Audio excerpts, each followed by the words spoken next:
And we're back with another episode of the Lakers Fast Break Podcast. It's Lakers weekend, everybody, and it's Lakerholics Spotlight. It's Gerald Glassford coming right back at you here from Lakers Fast Break. Thanks so much for your patience out there. Got a lot of comments waiting for us. We're glad that you actually stayed with us to go ahead and check us out on the air. It is truly appreciated.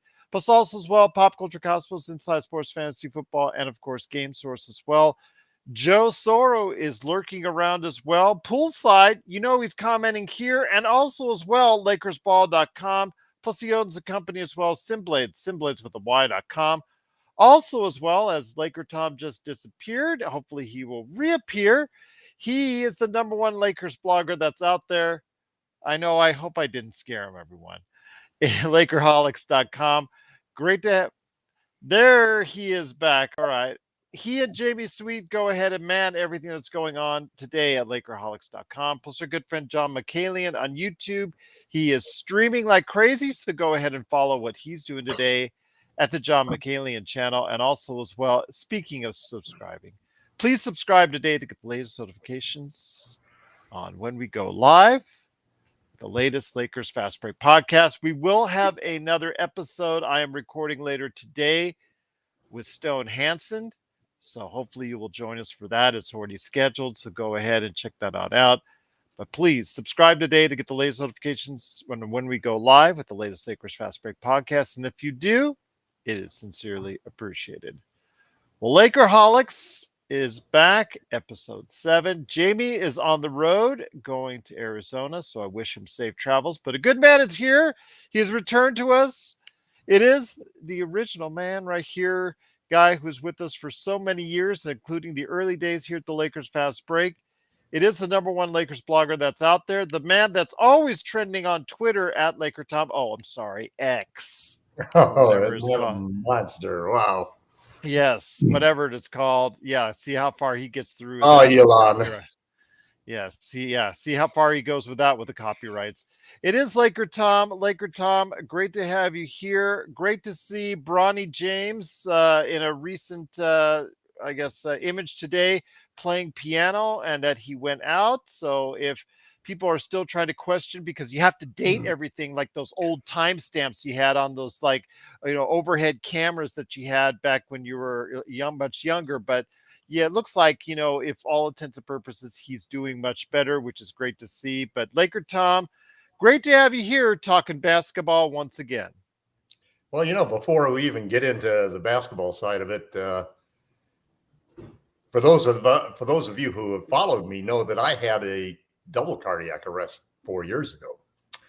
And it's obviously quite different than having it happen when you're a young man like Bronny is. And it's scary, but the thing that they say about it, and this is something to really realize, that you do need to make some changes with respect to athletes, that your chances of you having living after having a cardiac arrest outside of the hospital is 90%, or your chances of dying.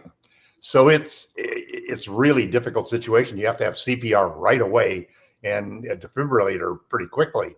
In my case, it was my 16-year-old grandson who had just taken 2 CPR courses, who gave me 9 minutes of CPR to save my life until they got there with a defibrillator. And so what's going to happen with Bronny probably is he's going to get a CDI, which is basically a combination of a pacemaker to keep the pulse of his heart the same, and a defibrillator in case his heart has electrical problems, which is really what the whole issue is with cardiac arrest. Cardiac arrest basically stops your heart, whereas a heart attack basically is blood flow is interrupted to the heart. So there's a good chance Bronny may have to sit out a year, but he should be able to resume his career with no problems.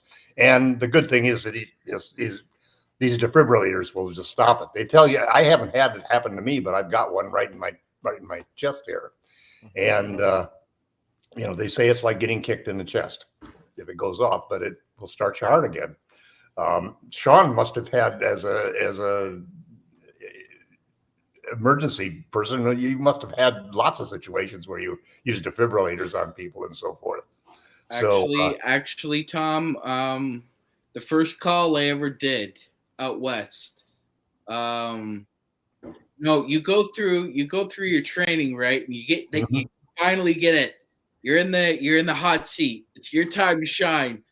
So we get the call, and I tell my partner George, who's 6'4", 250 pounds. He's about Joe's size. I could probably take him in a fist fight. George said, "Don't worry about the cardiac monitor, Sean. Just go in and assess the patient." I said, "No, George, we got to, I'm in training, right, Tom?" He's like, "No, don't worry about it. He's fine. He's talking. Just talk to him. I'll bring in the monitor later." Tom, this guy is white as a ghost when I head into the door, and his daughter and his wife are sitting there, and I'm asking him questions, and about a minute, he drops. So I gotta scream, "George, get me the defibrillator!" And in about 3 minutes, it goes from 3 people being in the house to 12, because everybody knows what's going on at this point. So that was my first experience, but yes, absolutely. And let me tell you, they had a defibrillator at the gym too. Yeah, which was a really key thing, because hell yes, yeah. Yeah, it's so funny now.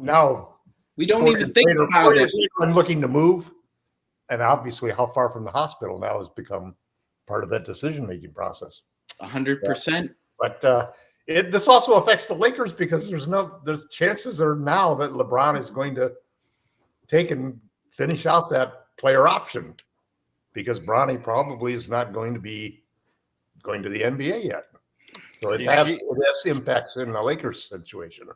He might stay for 2-3 years. One of his USC teammates, Vincent Uwachukwu, had something similar. Yeah, said the same thing. They should have defibrillators in all of these gyms where these athletes, especially because there's a predilection for black athletes, young black athletes, to have this type of problem with the electrical circuits in their hearts, and it's because of all the activity. And then you see the sad part about it, which is you have people like Elon Musk and the head doctor in Florida coming out and blaming this on getting COVID vaccines. We don't even know if he had the vaccine. No, he did. In 2021, LeBron said okay. Yeah, he and his entire family did get the vaccine. Okay. But you got to politicize everything. It's really sad. But thank God everything looks good for Bronny. It's an important thing that he was able to play the piano, because that was the first thing. They told my wife that there was a 2% chance that I would recover. And they basically told her to let me go. But the recovery, basically, they put me in a hypothermic coma for a week. So I was just totally out for a week, And then slowly over a week, they basically brought me around. And then I went for like 3 weeks in a special program to just try to regain your facilities and your ability to talk and so forth. But it was probably 10 days before I even said a word, So Bronny coming back and being able to play the piano, even though he had passed out, I mean, that is just a great sign. So, I think he'll end up getting, he'll just get one of these little pacemakers, and they'll have to stop at the airport when he goes through and explain himself. But otherwise, thank God it's okay, and it could have little blessings for the Lakers, make LeBron more likely to play out that player option, and we'll take it anywhere we can. Good news for the Lakers is always good news for Lakers fast break. You'll forgive me, Tom, but I really don't want his son dropping dead, in order for him to solidify a longer contract. You'll forgive me if nobody wish a cardiac arrest for his son. So, but the other side of this is that this type of thing happening could have a lot of causes. And at least now he is going to go through an old battery of tests to see exactly what caused the problem, why his heart stopped. And they may, there've been lots of cases. We've had several players who during just regular exams were found life-threatening situations that saved their lives. So medicine gets better, and we need to remember a few years ago, Mirza Teletovic for the Brooklyn Nets had had some clots in his lungs, and if it wasn't for the quick thinking and observations made by the Los Angeles Clippers medical staff, he would have died. Wow, that's amazing. Yeah, they had been traveling for so long that unfortunately, that those DVTs, man, just watch out for them, everybody. If you're on a plane or that, make sure you get up and stretch. You're exercising, because those clots, all it takes is a few seconds, a few steps. Well, I'll tell you what, though, we are praying for a full recovery for Bronny James. Looking forward to seeing him back out on the court, and hopefully that will lead to a long and illustrious career for him, and that would be the best sign for everyone out there. And glad Tom is around with us, still fighting it with Jamie Sweet on the Lakerholics side, as we saw in recent days. But once again, we are back here with Lakerholics Spotlight, episode 7. Truly appreciate you joining us. And that's something I want to go ahead and ask Tom. I also have here today the madman from Toronto, the guy he actually did get out of Toronto traffic just to go ahead and join us today, Sean Grice as well. Tom, it has been a source of discussion on over 10,000 articles relating to the Lakers and over 10 million podcasts seemingly in the past 4 weeks, and that is Christian Wood. Christian Wood is getting more airtime than he ever will in his entire life because of the possibility that he can come to Lakers. I know it's been a debate among fans. Jamie is on one side, then you have other people in the middle, then you have Hugh on the other, as far as to what lengths we should go to get him on the team. I know that was a source of heated discussion between you and Jamie.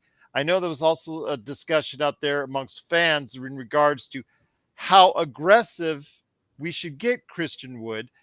You've also spoke highly, and as we said on this show ourselves, what Christian Wood, if it's in the right space, if it's the right Christian Wood, like Mo Bamba. The Mo Bamba on paper in Mo Bamba in theory, unfortunately, looks a lot better than the Mo Bamba practice. But the Christian Wood that we've seen periodically over the course of the past few years has been someone that could mesh well with the Lakers offense. So tell me your thoughts on why you feel Christian Wood is a guy that you need to go ahead and make the extra effort to get on this team.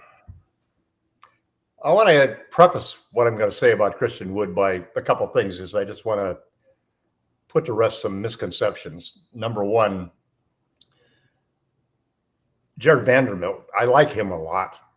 I don't really want to get rid of him. I don't want to trade him.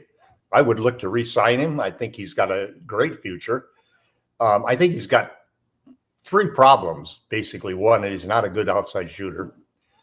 Secondly, he doesn't have great hands. He fumbles the ball a lot when it gets passed to him when he's cutting. And third, he's turned into Ben Simmons when he's in the paint. He never goes up for a shot. He passes it out every time because he's afraid of getting it blocked. So he's lost his confidence totally on offense. Now, counter that with the fact that the guy apparently has grown a couple of inches. I mean, he's a 23-year-old kid. How can he grow a couple inches? That's just amazing.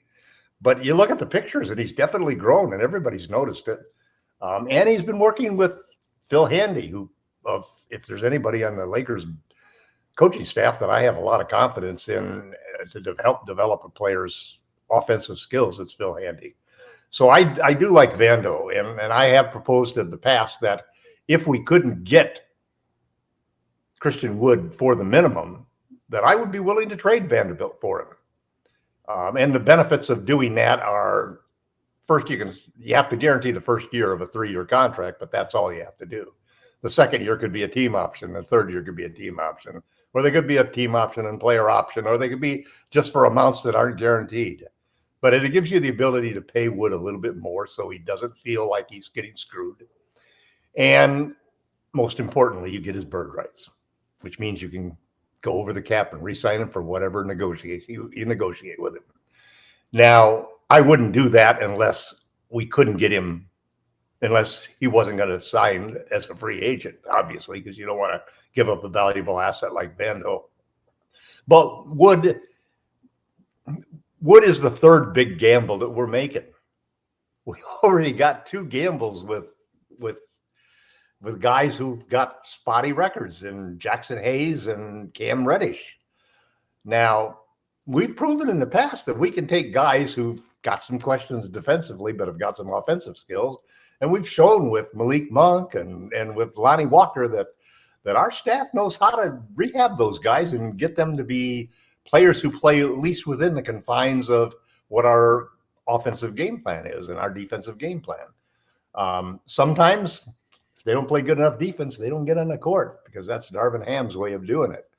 But I think that my guess is that we won't trade Vando for him. Okay. And I'm hoping that that's because we're seeing great progress from Vando, because he's at the facilities working out and so forth. But I do think that we would jump at him if he's a free agent. And if he doesn't get an offer, and there's a good chance he may not, then I think it's a steal to get him. I just hate to see him turn into Malik Monk.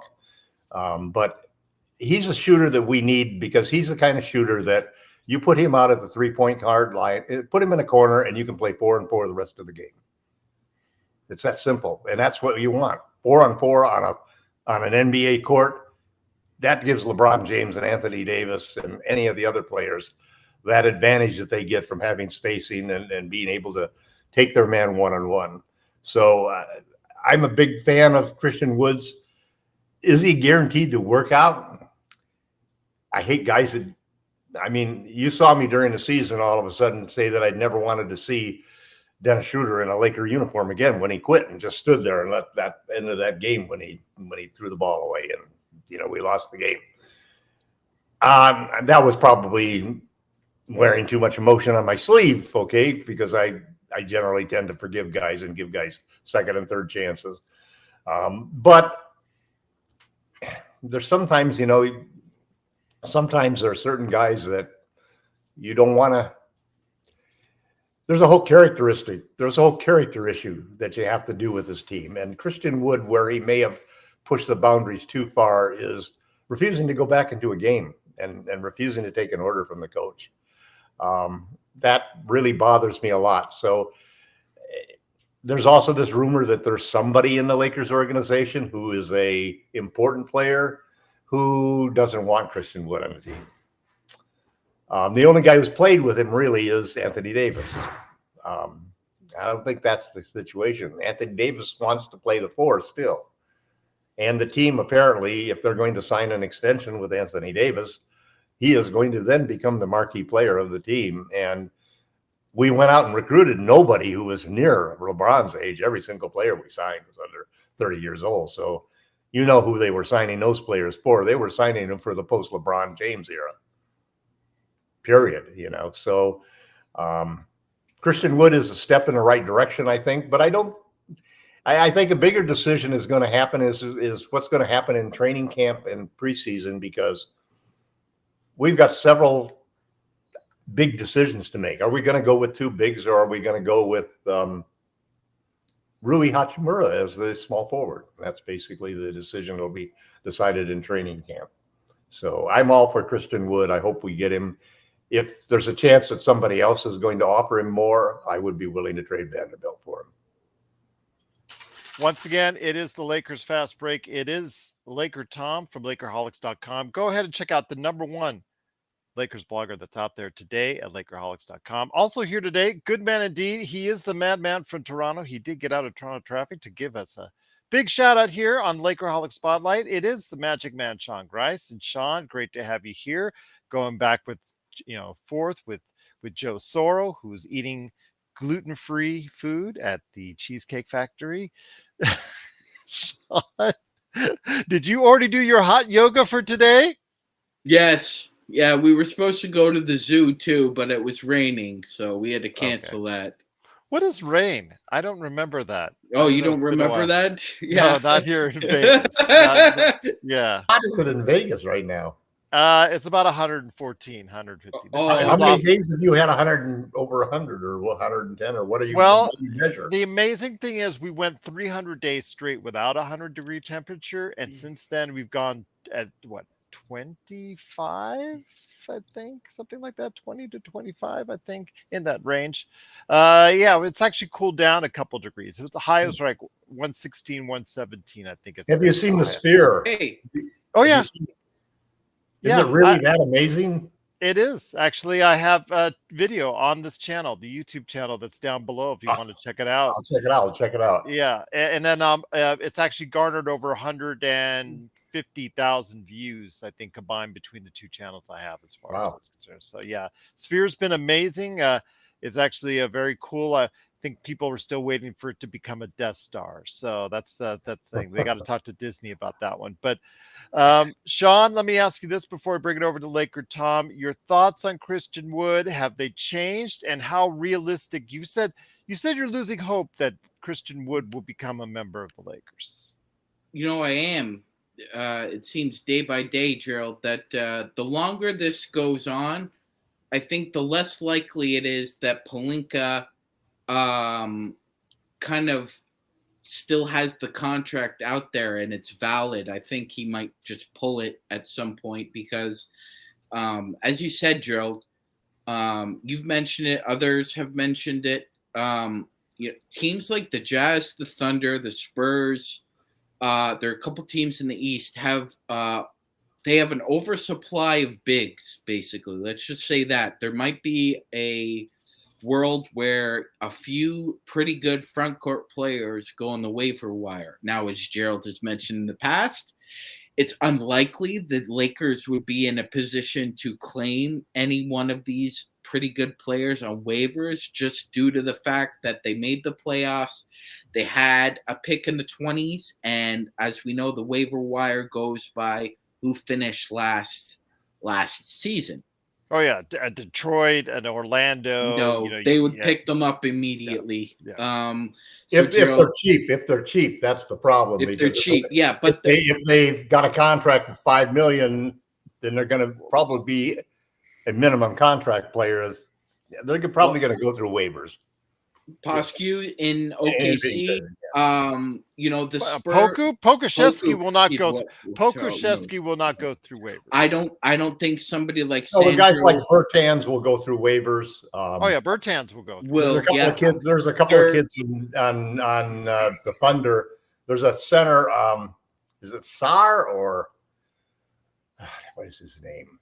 Well, let me look it up right now because again, Pokuševski is the one that I would hope. And the Spurs have decisions to make. They've got Jeremy Sohan. They've got Keldon Johnson. They've got Wemby. They're going to have to try and find a way to either trade Sandro Mamukelashvili, who's a very good player, by the way. He is a very good big. He hasn't gotten a lot of playing time with the Spurs, but this is what happens when you go to a platoon organization. You Olivier have to wait Sarr, your turn. by the way. Yes, Olivier Sarr. That's what it's yeah. So there's another guy. Sarr. So I honestly think, Gerald, if Rob is able to be opportunistic on the waiver wire, or look, he's got a relationship with Danny Ainge. He's got a relationship with Sam Presti. I think that really matters, Sean. You're right about that. That's important. Yeah, so he's been able to forge like relationships with executives with a good track record. We have to give him credit for that. So if there's a point in time where like you have to assert yourself, Gerald, and solidify that backup center position, he's got the tools, and there are teams that need to get off certain players because as Gerald has said, a lot of these teams that draft well, it comes at a price, because if you have too much of a good thing, you can't keep all of it. Well, the perfect example is the Thunder. Yeah. You look at this problem that they have right now, you're absolutely right, Sean, and that is a great point, man. They're going to have that problem going forward because they have too many picks. 35 over the next 5 years. I mean, that 35 over years. 5. 7 years. Sorry. So that's 5 picks a year. 5 first-round picks a year. No, there are 35 total. 35 total. 20. Yeah, but 20 Tom's right. seconds, 15. I think they've first, got 20 one seconds. year where they do have like 5. They got their own.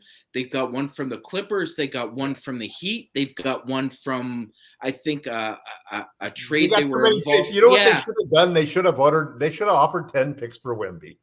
I swear to God, I would have loved to have seen how they deal with that. Or 7. I mean, there's got to be some mathematical, analytical calculation that you can make that says this is exactly how many picks a LeBron James or a Michael Jordan is worth in the first round pick. Yeah, but again, if you're Sam Presti, it's a myriad of riches. Yeah. You're going to be either making trades or you're going to try. The tricky part is finding out of all these players, the best 15 players. They may not trade for anybody. They may just willow down and take the best 5 or 7 that they end up with at the end of that. Because if you're 5 or 7 out of 90 picks, you know. Because if you include the players now they're on the roster, that's about 50 players total. So you're trying to find the best 15 out of all those picks over the next 7 years. That's the hard part. Or you're not going to hit everyone. You're going to let some good ones go because you missed.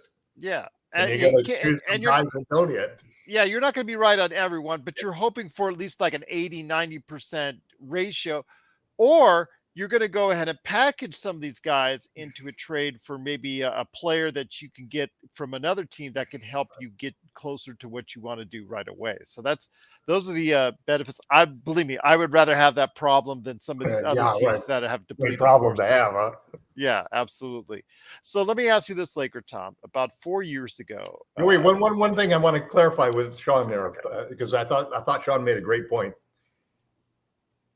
What I gathered from everything that you said, which sort of matches what my opinion is, and I'm asking if you think the same way.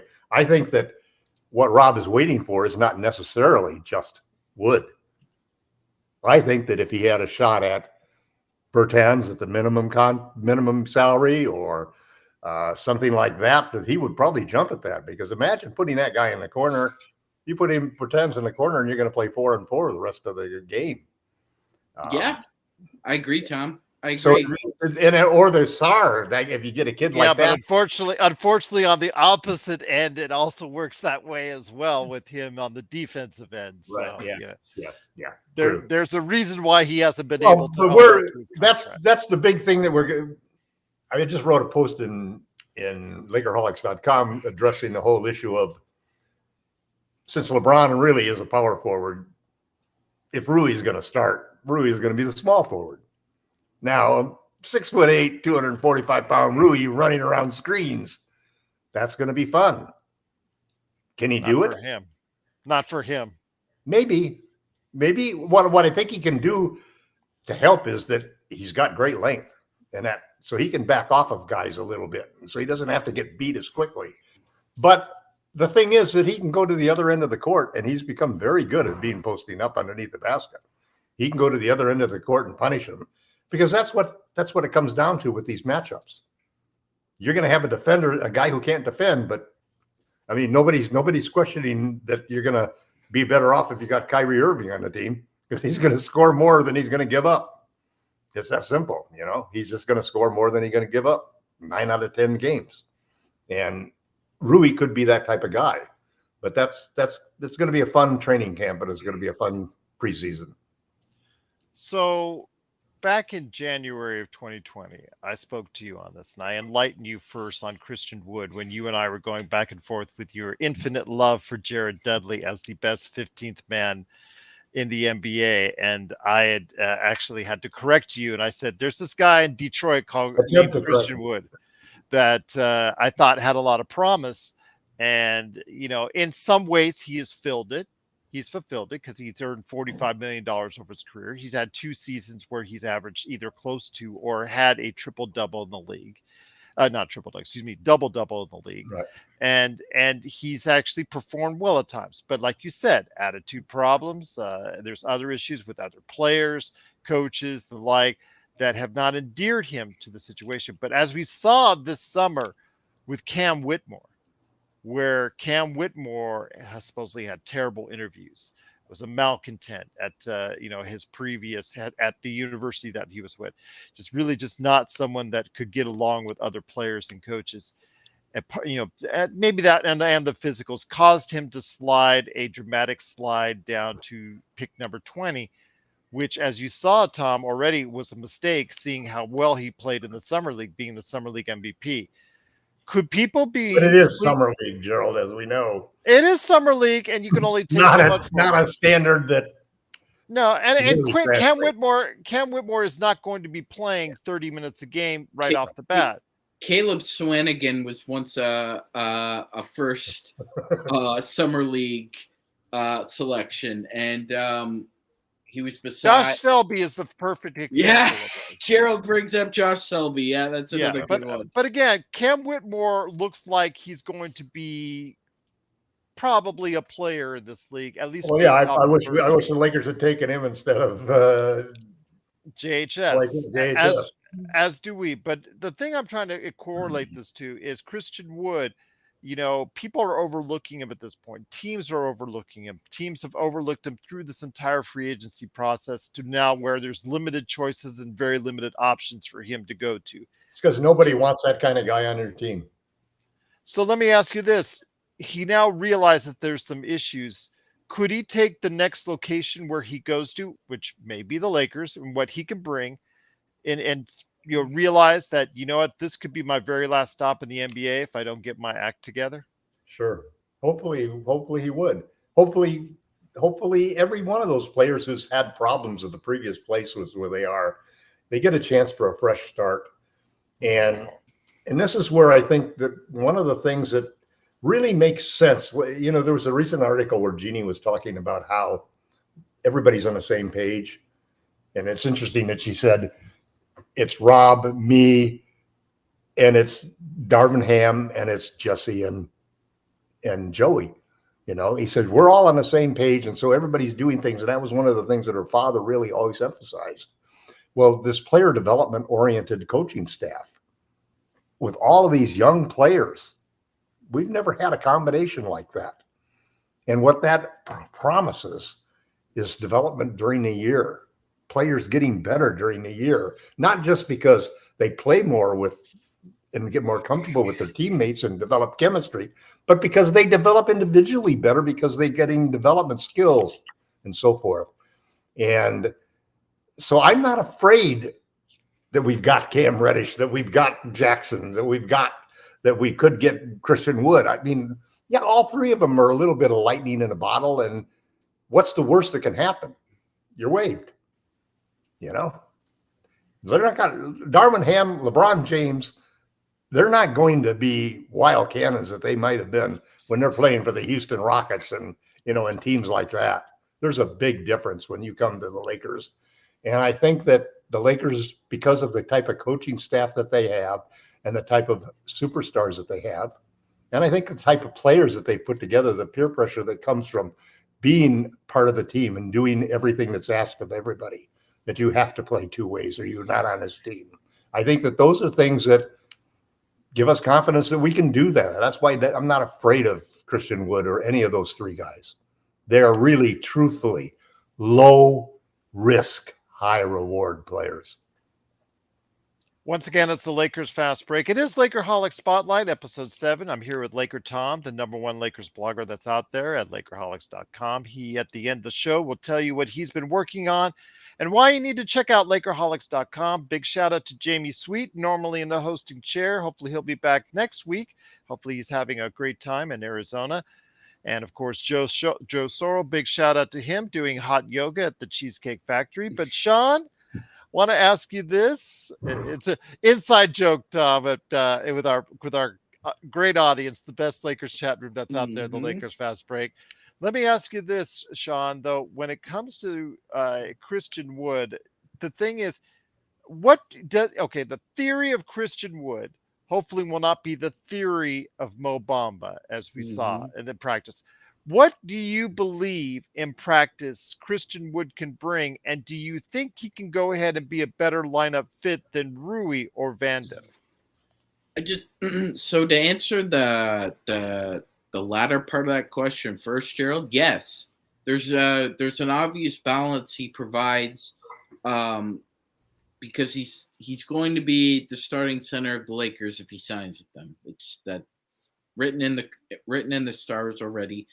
He'd be the starting center, and then Hayes would be the backup. And I think LeBron, Rui, and Vando have all shown themselves that they could play spot minutes at center if it's required, based on matchups or injuries during a game or what have you, any other circumstances.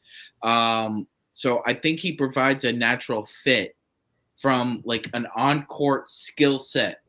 Now, like we said, it's a different practice when they actually start playing together. There were whispers that somebody had claimed that a Lakers star player had reservations, let's say, about whether or not would now we all know who said it, and we all know who put it out there, and the only player who would have knowledge like that is Anthony Davis, because Anthony was in New Orleans at the same time that they brought in Christian Wood. So, Gerald, I gotta be honest. We've talked about this in the past.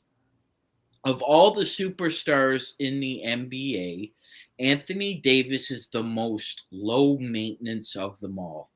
Doesn't really want attention, doesn't ask for it, doesn't really seek it. Even when his name is mentioned in rumors on ESPN, World Star Hip Hop, whatever the source may be, he doesn't respond to them. I have a feeling that if this was so important, and if he really wanted to, he could have put his name on that particular rumor, but he didn't. So I take it with a grain of salt. The Lakers wouldn't be looking for Wood at all if AD or LeBron had. I've mentioned that before, Tom. They have to endorse that. They would. They were thinking of going after Christian Wood. What do you guys think? They would. I don't want it. They have to. Just Tom, and I brought that up too, Tom. Just based on his past history with behavioral issues or what have you, they'd have to be enough baggage there anyway. But looking at it from Jamie Sweet's side, because that's the major issue on Lakerholics.com when you first brought that up, and also on no, my issue wasn't that, because I can understand anybody not wanting Christian Wood. But that was Jamie's side of the equation. No, I know that was Jamie's side, but the fight between Jamie and I wasn't over that. Yeah. We got him down to, though, he'd be willing to be on board with it for a vet min, because like Tom has said, the point of the end of the bench, he brings something that we really lack.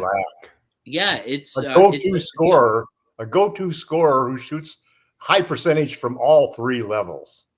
Now, we got guys who defensively, it's a whole nother issue with him. I think you really have to figure out who plays beside him. For Anthony Davis is the answer. Those 10. You got to cover him minutes. defensively. Yeah, exactly. I don't care if he plays a 4 or 5. You put him on whichever big man is easiest for him to cover, and so that AD can roam.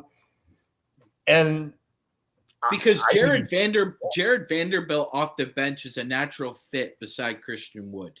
Yeah. Yep.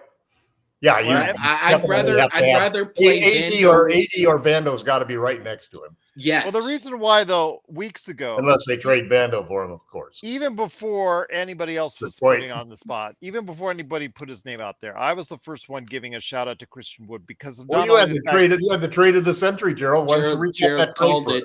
Yeah, Gerald, but I'm talking about that one too. But I'm talking about it, coming up on free agency. Why Christian Wood would be a good fit for the Lakers is because of the fact that Christian Wood, yes, he does fit alongside AD as far as the theory of Christian Wood because of what he can do, what he can bring, the defensive lapses and the defensive rating, which as we see in the numbers, is not as bad as Gabe Vincent or not as bad as Cam Reddish. And not as bad as Taurean Prince. Those guys he still blocks over 1 shot per game in the last 4 years. Yeah, so it's not. He doesn't have as bad defensive rating as those guys. Those are the guys that you brought in. keep looking into that perimeter. But the reason why I was thinking of him as an option is because of the fact, like Tom says, he has a ability to score at 3 levels.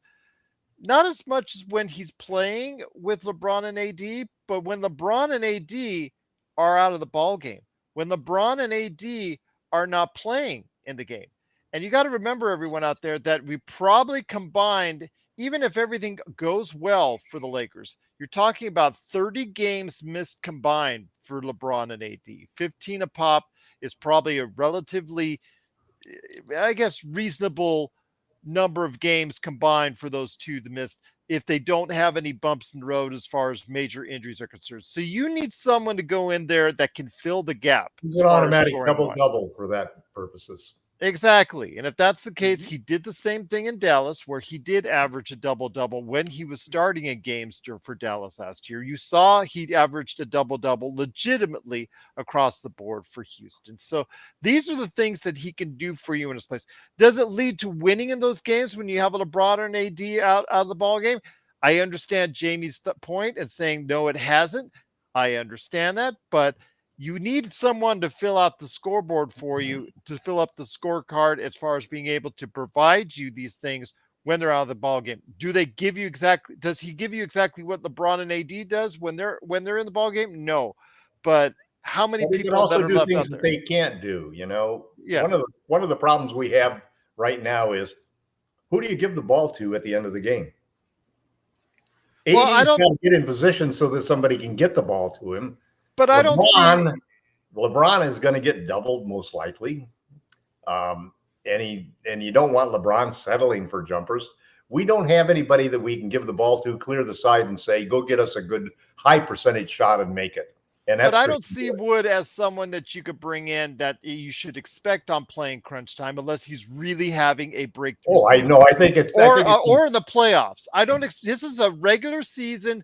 Let's fill out the stats. Let's get ourselves to a 50-win team by providing you with depth type move. That's what it is for me. That's what I think he can do. And that's what I think you also if he gives you more than that, he's the only guy on the team who can really take a person on one-on-one. I mean, you can post him up. He's a great post-up shooter. He can dunk. If he's a great three-point shooter, I mean, he's a higher percentage closer than anybody else. And if you have him in the game, the first thing you've got is, again, 4-on-4 for LeBron and AD. They're playing 4-on-4 if you've got Christian Wood out there, because we haven't had anybody who has the gravity that he has that attracts defenders to, especially beyond the three-point line. Again, like I said, though, I think that the expectations for bringing in Wood should be, okay, he's going to really help you in the regular season. He's going to help you in the late first quarter, second quarter, that type of deal. He could start. He could be someone that could give you starting. At the very least, he could be someone that you could fill in there when LeBron and AD are out. At the very best, he could be someone that could be a full-time starter going forward that you can utilize. Sounds like he's worth a lot more than the minimum. Yeah. If in theory he is, but there's a reason why he is not. Or the reason why that he is may have to get the minimum is just because of the fact he's burned every bridge that he can. And that's the difference that you and Jamie were having, not just the fact that you guys were going at it. Then it got a little bit, obviously a little bit different between you and him, and as far as your ideals, and it got a little bit uglier from there. I mean, when you saw the comments that were made by Jamie, when you saw the things that he was saying, I understand that obviously it got heated, but you understand from his perspective how he felt about Christian Wood and about him being part of the Lakers. Yeah, but that's like the way everybody felt about Rondo before he joined the team, and the way everybody felt about, it's the way everybody felt about everybody who joined the team. Rodman, you go down the list of the guys who you've had that I don't ever want to see that guy wearing purple and gold. There's the other thing, people change.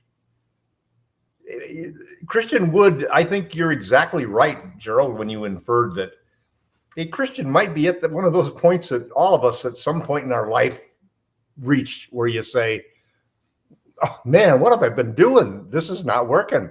I better wake up and and see what's happening with my life. And everybody, nobody's giving me an offer more than minimum.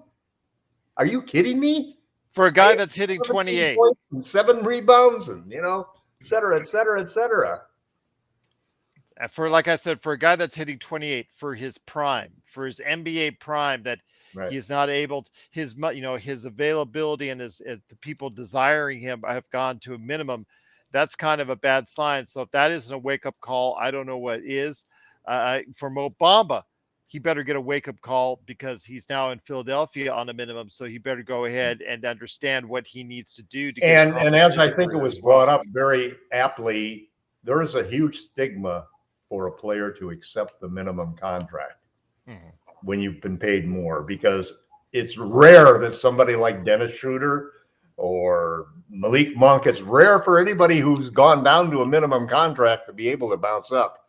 Now, Monk, I think we had a $5 million contract, so it was not a total minimum, but boy, Schroeder bounced back and he got the $13 million contract per year off of the minimum. But that's a hard nut to take for a lot of guys, because they know that everybody's going to look at them as a minimum contract guy unless they have a super breakout year. Unless they're on Phoenix, when all they are is, outside of 4 guys, there are minimums. So. Yeah. Well, they're gambling. They did the only gamble they could make. They're ring chasing. Yeah, they're ring chasing. So let's get the guys at the. I think that's what people don't realize when you look at the age of the Lakers roster. Rob rebuilt the roster on the fly as we approach LeBron's exit as a Laker potentially, and he did it with nothing but young players. How the hell did he do that? That's miraculous, man. It is a great job so far by Rob. We'll see. Again, we picked apart over the past week each and every one of the new signings, Magic Man. I know LakerTom has gone into detail about them as well. I've pointed out the good, and I've also pointed out the not so good with each and every one of those signings. And so overall, I still think the Lakers did provide themselves some depth, but they do all need to go ahead and play better defensively. That's the one thing that matters most. I know we talk about Christian Wood and his defensive rating, but as I mentioned, Sean, over the course of the past week, 3 of the 4 individuals that the Lakers signed have a worse defensive rating than Christian Wood. Yeah, yes. But defensive ratings out between teams defensive ratings are fine to look at within a team. They'll give you the relative defensive ability. You need a magnifying glass to really understand. But if you want to compare them with different teams, it's like you really are comparing oranges, apples, and apricots. But let's say Gabe Vincent is a 115 in his last season at Miami. Nobody's going to say that Gabe Vincent's not a better defender than Christian Wood. No, I'm just telling you what the statistics bear out right now. His last season he took a nosedive in his last season in Miami. Now, mind you, what he'll bring to the Lakers if he has the same. He played a lot more minutes, and the team didn't have a good regular season.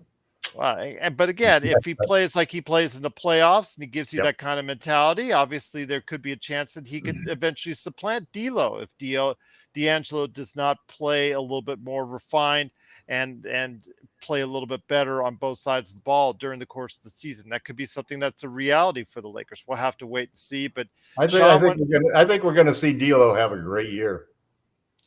This is to me, as I said before, D'Angelo test for the guy. This is the season where we find out whether he's still an NBA starter or he's a guy that deserves to be coming off the bench. We just find that out that's going to be. This is the year that's going to dictate the rest of what his career will look like. That's for sure. Yeah. But Sean, your thoughts on Wood? We'll it's our last few minutes in regards to Christian Wood. Obviously, he's still a source of much conversation. Again, all the shows out there. All the articles are still writing about Christian Wood. All the podcasts that are out there, Christian Wood this, Christian Wood that. I told Kurt we would go ahead and stay away from Christian Wood for a few days until LakerTom had a chance to speak about Christian Wood. So we have done that. But Christian Wood, again, he checks a lot of boxes in theory. Do you think, again, as you said, it can happen for the Lakers? Yeah. Okay. Great question, Cheryl. I think. So first of all, I don't. I don't think he's going to sign with the Lakers. I think. I again, something just tells me they're waiting.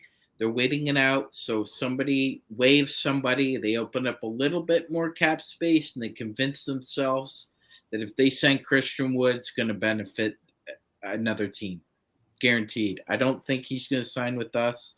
But again, the fit is there. It's not. That's not. I'm not questioning that as far as him on the court with his skill set, what he can do. It's everything peripheral with him. That's everything outside of what he can do on the court is an issue, and that's a problem too, Gerald. When you haven't been able to consistently make a home somewhere, it says a lot about your employment status, doesn't it?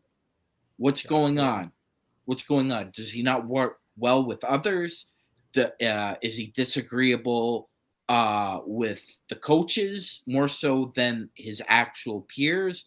Like, there are a myriad of issues that go on with these conversations, and it has nothing to do with what he can do on the court. He is a very capable NBA player. It's just his attitude, and I think his attitude ultimately will be why what prevents him from ever being on a contending team. I will ask this before we head on out. Tom, I mean, you've also spoken about the other options for the Lakers at 14th and 15th slots. Do you think they're going to go ahead and eventually fill those 14th and 15th slots?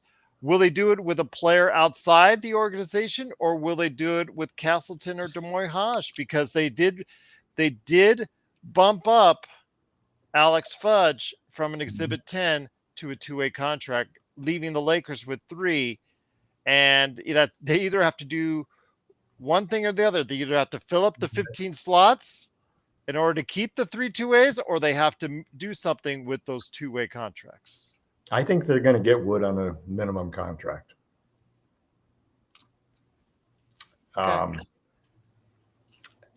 And I think that's just because of what we saw with, just like what happened in the draft. This is a copycat league, man. And when people start to get scared of a guy, it spreads like a plague, and nobody wants to take a chance. Nobody wants to be the fool that, that gave him his fifth chance, to do it.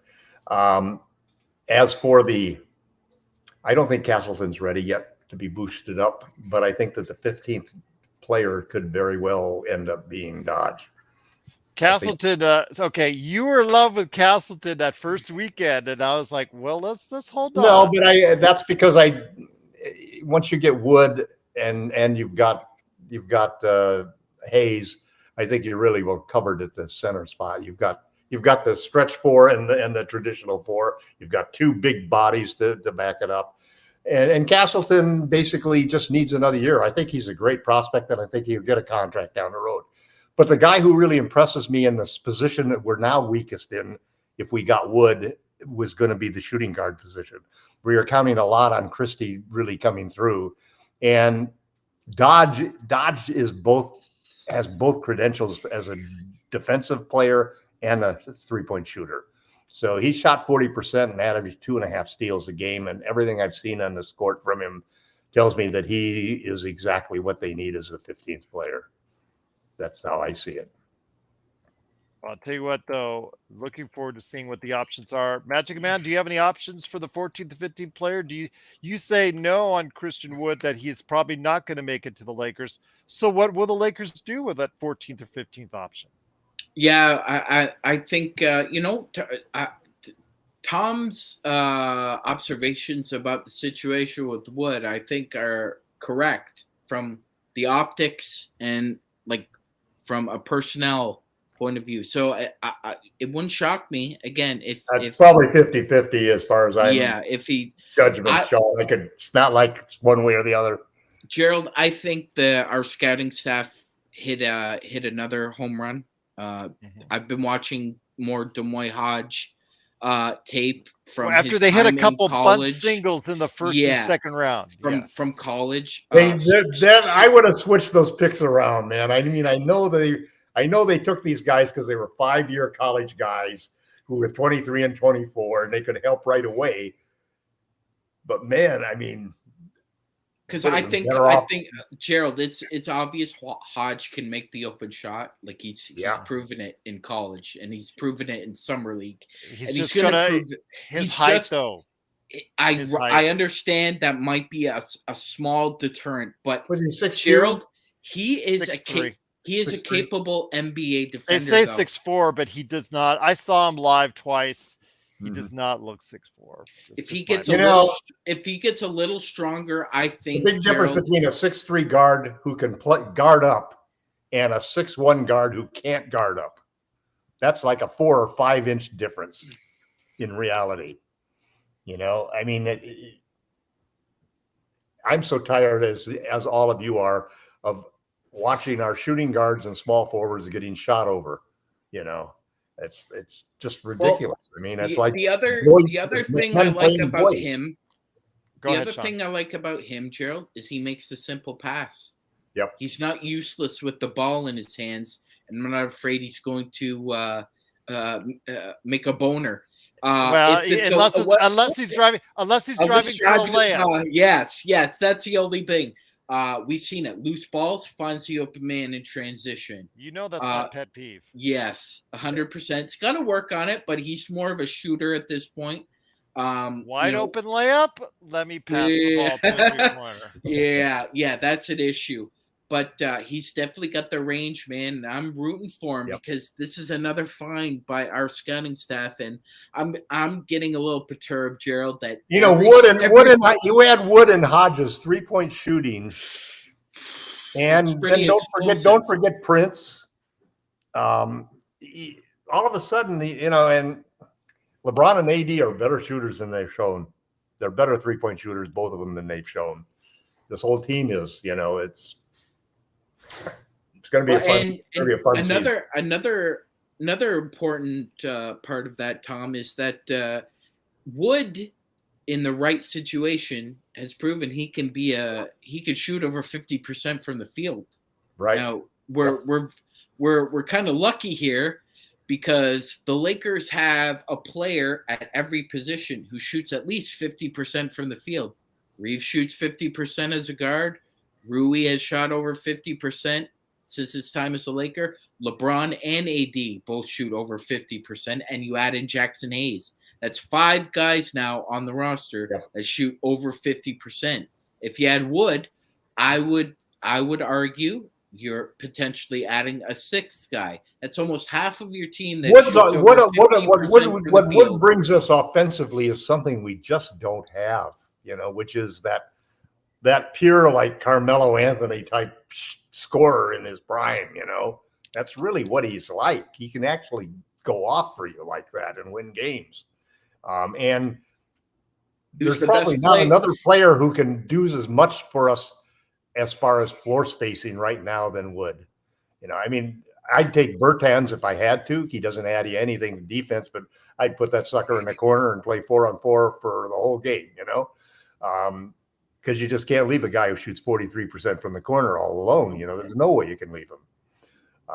But it'll be interesting to see how many of the wild cards come through. How good is our coaching staff will really be a test this year, because we've really challenged them with 2 very challenging situations in Reddish and Hayes to see if they can pull them through. And if we give them Wood on top of it, wow. Go ahead, Sean. Yes, I was going to add something onto that, Tom. I think he made a small move for staff, but I think it's really important. And I know a lot of people aren't going to make much of it, but adding DeMarre Carroll onto his staff, very important, significant for 2 reasons. One, they have history together. DeMarre Carroll was still playing in Atlanta when Darvin Ham was an assistant coach. Bringing him on, Gerald, we talked about this throughout the year. There were times when there were specific moments where he could use another voice in his ear to tell him, hey, D, this guy has 5 fouls. We need to get him out of the game. I think bringing somebody on like Damari Carroll, who understands Darvin Ham, another former player. Exactly. We don't have other former players. It's somebody who can pick his brain or understands what he's trying to do. I think Great that point, was a great point, move. Sean. Great point. Well, I'll tell you what, it's been a great conversation. I truly appreciate LakerTom stopping by, Lakerholics.com. Looks like the dust has settled on the situation between him and Jamie, and Lakerholics.com will continue. I know the shout outs by Jamie calling LakerTom a Maverick fan in disguise and all that stuff. I think that's water under the bridge. I know as they get testy from time to time, and that's why people love it. That's why your site, Tom, has gotten a lot of great interest from our crowd here at Lakers Fast Break, and they've actually stopped by to check it out, and they've been waiting for you guys to go at it once again. So before we edit out, my friend, despite all the discourse between you and Jamie, what are you working on right now at Lakerholics.com? Well, I'm trying to. I've spent a lot of time recently just going over what the Lakers are going to do strategically, because I think there's definitely a desire, and there has been for the last couple of years, of going back to the 2 bigs lineups that we had, especially during the regular season. The idea that, having guys who can Dwight Howard and JaVale McGee eat up minutes during the regular season and give a second big on the court all the time, to take workload off of Anthony Davis, allow Davis to let's just close out games at the 5 and not have to play it other than that. So it ends up splitting it up. And I think that they wanted to do that last year. The problem was that the 2 centers that they brought in, Jones and Bryant, neither one of them could do the job. And so they ended up having to revert to putting 80 at the 5.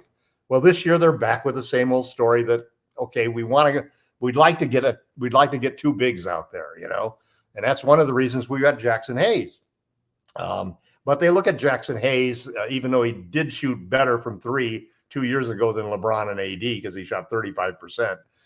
And LeBron is like 32% and AD 26% or something like that. But they look at Jackson Hayes as more of a Dwight Howard mode of center, the defensive, rebounder, low post guy. So the big discussion, I think, is going to come, even if they don't get Wood. I happen to think that what we're going to see a lot of testing in training camp and in preseason is the 2 bigs, probably with Jackson Hayes, playing center and Anthony Davis playing power forward. And I think they'll see some opportunity for Hayes to shoot threes. Now, if we get Wood, obviously, then I think we'll see Wood in that. I don't think it's a sure conclusion that Rui Hachimura is not going to be the starter, the 5th starter. I think people are I still think people just really have not adjusted to what hopefully is the new Rui, the guy who, after he came to the Lakers, because he's been lights out as a shooter and attacking the basket. And even his defense, I thought, has been dramatically improved over, everything we saw before. And when you think about the need of playing 2 bigs, aside from the fact that you've got LeBron James in there messing up whether it's a power forward or small forward, Hachimura's showed an ability to play defense as a center, position defense as a center, that he could be the second big in a sense. And so I'm not ready to give up and say that Jackson Hayes is going to be the second big. I think Hachimura could be that second big in that lineup. You still have the challenge of what do you do when the other forward is Hachimura and you don't have a defender to take the guy that LeBron James might have to take. But then the other side of the story is maybe LeBron doesn't want to shoot as much. Maybe LeBron doesn't want to score as much. I mean, I've come out and said very publicly that I'd love to see the Lakers put a 30 minutes per game ceiling on LeBron and AD's minutes during the regular season. They can change it if it's a close game and, or if it's a big game against a critical opponent, but I'd like to see them just really reduce their workload intentionally during the whole season, not make them play back-to-backs and not make them, do all these. Do it during those NBA Cup games so that they don't have to go to Las Vegas and do all that. That would be You mine. know, As much as listen, I would love to have them here in the Vegas. more you rely on other people and the less you rely on your superstars, the more diverse you are as a team and the more dangerous you are as a team. And the better you will be when it comes to the postseason with a rested team that has expanded. I'd like to see a bigger rotation during the regular season than we normally use, 12, 13 players, you know. Conventional wisdom says conventional wisdom says, as much as I would love the Lakers to be here during that NBA Cup thing, that's an extra game that you do not need to have AD and LeBron play. Yeah, right. So, although I will disagree, I think that they've done a pretty good job of putting together something that could possibly work as a mid-season tournament. I mean, I thought it had no chance before. I think now that they've made those games be counting as regular season games, that really solved a lot of the problem. It's that 83rd game that doesn't seem right, you know. I just think it's especially if what if somebody gets injured in that game? It's already said that. Yep. That's what I said. Somebody gets into that game, that's going to be blow up in their face. But I will tell you, though, I disagree with you on Jackson Hayes. Jackson Hayes should be focusing on what Jackson Hayes needs to do. Again, the concerning thing is his block shots for a guy that has athleticism is just not there. He needs to go ahead and be the defensive rim protector that we hopefully can get out of him, especially because he's still early and young. But you try to put him as a stretch five, I think you're asking for a whole lot of trouble. He had 1 year. He has less than one attempt for all the games, averages one attempt or less for his entire career. He had one season where he was 20 of 57. I'm not going to bet on that. Well, I've watched a lot. Let me start by saying I never hardly watched any of Jackson Hayes until he became a Laker, but I've watched a lot of the tape on him from previous years. And the thing that jumps out about him as a player is that, and this, most of this comes from analysts who have talked about his defense. His problem is not that he doesn't block shots or he doesn't have the ability to block shots. It's that he doesn't have the attention span to stay focused on defending an entire series. So he loses contact with the player. He loses contact with the game, and it's that typical thing that, I'm an offensive player, man. I'm just defense is waiting until I got the ball again. He's that type of attitude player. So this is where you hope that a change of environment, a reckoning with your career possibilities, where you all of a sudden got a wake-up call, and let's say some good coaching and mentorship from players like LeBron James can get a guy back on path, because that's really what we're gambling on. Because it's not a question of the guy's skill. Nobody's questioning Cam Reddish has the ability to be an outstanding NBA player, or that Jackson Hayes does, or that Christian Wood does. That's not the issue with these three guys. The issue with these three guys is, can you fit this role that we give you, that this coach gives you, and do this for the team? Because that's what we need to win. You do that, and then we'll let you do some other things. But you got to do that first. And you got to learn to do that first, because that's your job. Just like your job is to do this, and your job's to do that. And when you go to work, your job's to do that. Everybody's got responsibilities, and you have to live up to them. And you can't, until you accomplish those basic responsibilities, you're not going to get a bigger offer, a better offer, or more responsibilities. So you start doing the right thing. So hopefully we've got the environment where they can, all three of them, start to do the right things. And if all three of them did the right things, we'd probably win the championship this year. If we get 2 out of 3 of them, I think we'll win the championship. If we get 1 out of 3 of them, we'll make the finals. If we strike out on all 3 of them, we'll make the conference finals again. There you go, indeed. But go ahead and check out LakerTom's thoughts every day right there at Lakerholics.com. Plus, also, please follow him on Twitter. He's got some crazy trade proposals already, despite the fact that most of the players that can't be traded until December 15th or later. That doesn't stop LakerTom at all. I just had a post the other day that went $150 million. Okay. I'm just saying. I'm just saying. These players can't, like JB says, these players can't be traded till December or January. So that doesn't stop you at all, my friend. You got the initiative. Go Oh, for it, well, my no, friend. you know what? That just makes me make a trade up just for out of vengeance, you know. Spite I too. hate the people who basically say, God, can't you let the guys at least have a chance to play for 3 months before we trade them? Just looking for the best option for the Lakers. There you go, Well, Dean. the worst thing to do is to try to tell somebody what not to write. Now you're on, Sean. Go ahead. Yeah, no, I was gonna say, hey, if anybody doesn't like it, they could go whistle and kick rocks. It's Tom's site; he can do what he wants. And besides the fact that the funniest story about the trade machine is from Bobby Marks, because unfortunately he had to deal with the trade machine on a professional level, Joe, when Mikhail Prokhorov owned the then New Jersey Nets and they became the Brooklyn Nets. Prokhorov loved to drink vodka with a fellow oligarch and come up with trade suggestions.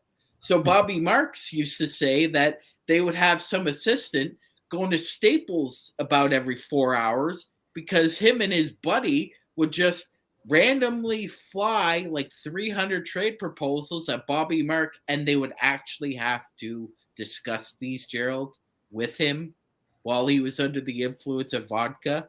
And a lot of the conversations did not go well. I can imagine so. But remember, that's him. Billy King, I think, was his boss. Yes, yes.